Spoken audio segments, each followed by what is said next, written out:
இதில் உள்ள அந்த ஃப்ரேம் செகண்ட் இது எடுத்தாவது நமக்கு ஃப்ரீடம் கிடச்சி. இது தெரியாத நான் எல்லா இடத்துல அந்த பர்த்டே கிஃப்ட் ட்ரை பண்ணி நான் ரொம்ப அசிங்கப்பட்டு இருக்கேன். நான் எவ்வளோ ட்ரை பண்ணிக்கிறேன், அதுக்கு அவ்வளோ தெரியாது. லெவல் 2 இதில் போனால் தான் நமக்கு கிடச்சேன்னு. அதுக்கு நான் இன்னுமே 500 டைமண்டுன்னு 500 எத்தனையோ இன்னும் கொஞ்சம் டாப்அப் பண்ணால் தான் எனக்கு அந்த 500 டைமண்ட் நான் செலவு பண்ணால் அது எனக்கு இதே கிடச்சான். 500 டைமண்ட் டாப்அப் பண்ணோம் அப்படின்னு எனக்கு லெவல் 2 போவோம். நான் 100 டைமண்ட் எடுப்பேன். இந்த 100 டைமண்ட் எடுக்க வேண்டி 500 டைமண்டு டாப்அப் பண்ணுவேன். சரி, இதுக்கு நான் அந்த 100 டைமண்ட் வேண்டவே வேண்டாமே, நான் இதுக்கு தனியாக டாப்அப் பண்ணியதுக்கு 30 டாப்அப் பண்ணியது ஓகே. ஆனால் நமக்கெல்லாம் செட்டே ஆகாது. அதனால் இந்த டாப்அப் பண்ணிட்டு அப்படியே விட்டுறணும்.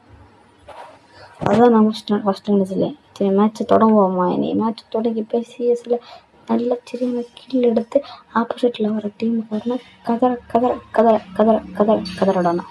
லைக் பண்ணிவிட்டு சப்ஸ்கிரைப் பண்ணுங்கள்.